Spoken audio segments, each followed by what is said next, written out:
Hello, good evening. Ito na naman po tayo, The Adista Tipster. Merkulis na naman.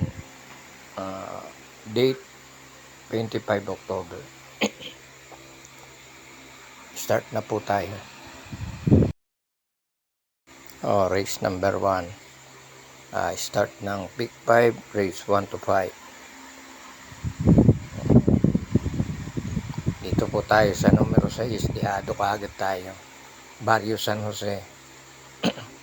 Panigunda natin Prismatic at Pantersero Double Rock.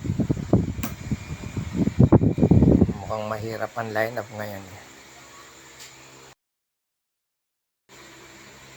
Alright.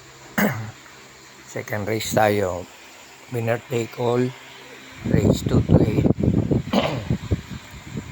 Dito ako lalagay sa numero 7.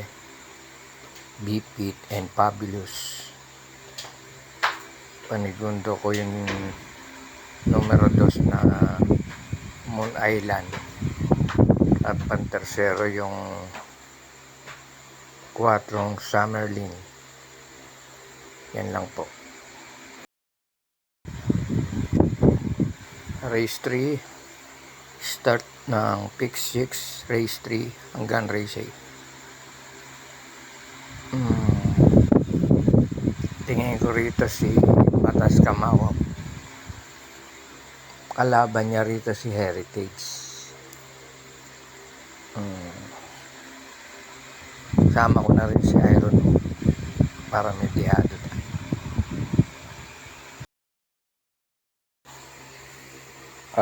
Race 4. Umpisa ng pick 5, race 4 hanggang race 8. Tingin ko mababa sa laban si Rapis Point. Kaya dito ako. Panigundo ko yung maganda tinakbo nakaraan si Private Dining. At tercero si Oruti.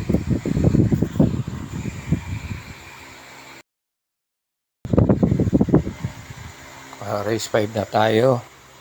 Pick 4, race 5 to 8. Dito ako lalagay kay number 2, make or break. Magaganda na tinatakbo nito. At panigundo ko yung couple entry na Heroes of Caloocan and Piece of Cake. Na yung pantersero natin, the Benderan si Fortress.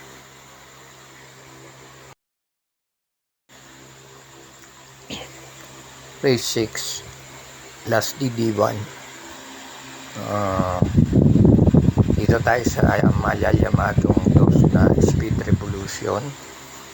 Panigundo ko yung numero 3 Kalanggaman Island at El Mundo numero 7.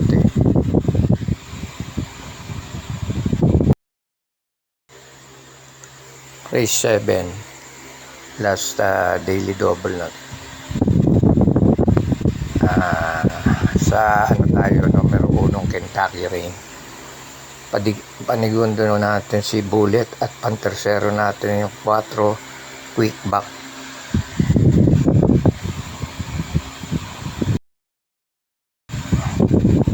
Final race, race 8. Numero 6, Oktubre 14. Ang primera. Panigundo Double Happiness at ang tercero numero 3 Top Creed. Yan na lang po.